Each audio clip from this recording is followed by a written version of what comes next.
I'm Dwight Gow and you're watching Newcastle Fan TV. Hi everybody, welcome to Newcastle Fans TV and another frustrating night. As you can tell, I'm joined by Sharky, 100% NUFC. Link is in the description for Mr. Sharky's channel. We'll get on the game in the moment. Everyone's frustrated. We'll begin with the lineup. So talk us through the lineups. What did you reckon, Sharky? What do you think of it? A lot of youngsters in there. As expected, obviously, to the cup game, isn't it? So you'd expect a few youngsters to be given an opportunity, like Jamie Sterry, Ball Laser. You need these guys to express themselves, and he was always going to mix it around being a cup game. Yeah, I would have liked seeing Victor Fernandez come in or El Marni, but you know, you kind of qualm. He's got a couple of youngsters in there as well. We're not going to go for a Forest side, but we'll get on with the game. I mean, the first half we've seen 4 goals. It was 2-2 going into half time. Newcastle got the obviously early goal. Forest went in front on the sucker punch and then started to have a bit of a domination. I mean, and then Aaron scored. What a goal by Aaron there. Great finish, right in the top corner. I mean, just when you think it was going into 2-1 to Forest at half time, Rolando Aarons comes out with that. I mean, he was on fire that first half, and I think he deserved it going into half time. Goal knew, even if it had been 2-1 down, Rafa was going to give him a bulk, and he still would have been the same at 2-2. I think that goal at half time was crucial at the time. I know we've been put out of obviously the cup, which is frustrating us out, but you know, that spell in the first half, that was warning signs that Forest for good 20-25 minutes were bossing with. Yeah, I mean, they fully deserved it in that first half. I mean, they pretty much took the game by the scruff of the neck once we were 1-0 up. I mean, if we're not going to press them, then they're going to give it just as good as what we're giving them. Sorry, I'm just frustrated. But I just think they deserved that 2 goals in that first half, and we're caught the cost, didn't we? So we went in half time. It was 2-2. Everybody was everyone's geared up.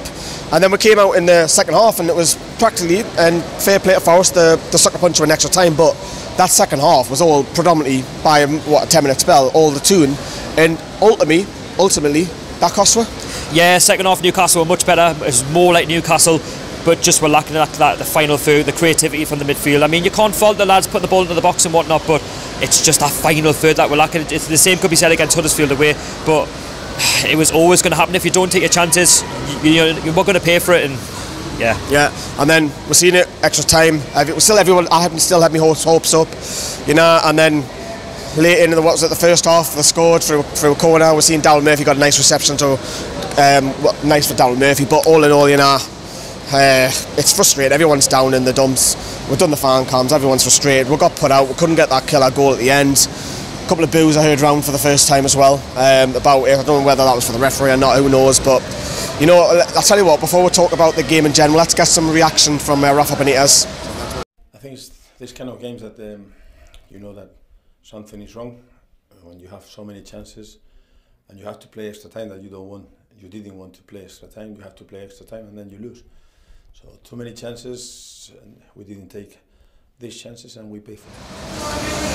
So that's what Rafa Benitez thinks about that. He's frustrated, and the talk is going to be again about transfers, Mike Ashley and all of that, and we'll probably be sick of yelling about that now, won't we? I'm just pathetic. I'm fed up because I think at the end of the day Rafa should have been backed a lot earlier than this. The players should be in that he wanted. He had a whole list when we got promoted of the players that he wanted, and he just hasn't got them, and he's a frustrated man, clearly. And Mike Ashley, you haven't done yourself any justice. You promised him it and you've given him nothing. I have to say, I have to agree with your thoughts there as the trolley bloke goes past. Very frustrating night, very frustrating. We dominated that second half.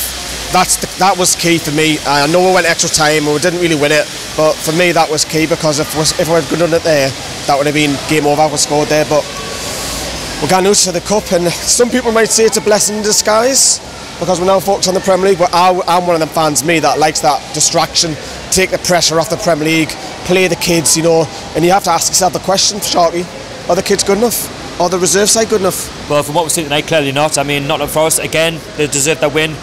We're just not on the game whatsoever. I mean, team that's in form, Forest. I know a lot of the guys on the fan cams have been talking about the formation. I don't think the formation's right. I know Rafa's a stubborn man. He's not going to change the formation. One up front clearly doesn't work. We do not have the players up front to have what it takes to score goals. We're not scoring goals. See, I didn't mind the 4-2-3-1. It's when we're getting beat, when we need that second goal, he just doesn't change it. He's too stubborn. That's what annoys me, because when we're getting beat, fine, or when we're winning, that's fine, but when we need that goal in the last 15 to 20 minutes, he won't chuck two top. Why won't he do that? Because we don't have a plan B, and it's been said many times we do not have a plan B. And if you don't have a plan B, I've said this. I'm frustrated last weekend. If Rafa doesn't have this plan B, it's going to backfire like it is at the minute. And the fans are going to get frustrated. Everybody's frustrated. We're all frustrated, and I totally understand it. But Rafa has to do something about it. Mike Ashley, just get your checkbook out, because if you don't, then expect the fans to keep backlashing against you. Because at the end of the day, you've done your bit. You got Rafa in and all that. The hoodoo there. Getting promoted and whatnot. You promised him money and you haven't given him it yet again. I'm frustrated. You're clearly frustrated. No. Everybody's frustrated. But you just don't blame the fans. We've seen nothing in the 2 games. Yes, I know it's only 2 games in, but it's the Premier League. It's very frustrating. No, it's frustrating that we've had 3 games. Well, even he's saying he's a club official. He's just said it's shocking himself. We'll go on to West Ham. That's all we can do. We'll try and lift ourselves up, and then West Ham, they themselves struggling, but they've got goals. They look a threat. Yes, they look conceding. We look more compact, is the word everyone's been using. That's right. But you want to go see Newcastle attack and get the win. Get your fans off the feet. Well, after this result, before the game I was a lot more confident about West Ham. I was thinking, it's only West Ham who might actually be able to do something. But after tonight, the confidence has just gone from there to there.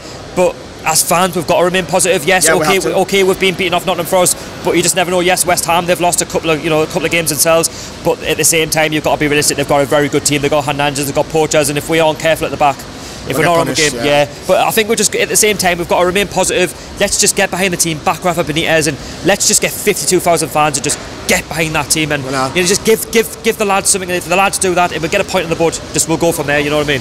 So we'll move on to Saturday. For me, the only player who got real credit out tonight was Orlando Aarons, and we'll see how it gets on. Let us know what you think in your comments down there below. Thanks for watching us, and head over to Sharky's channel. Thank you. He'll be covering Newcastle as well. See you later.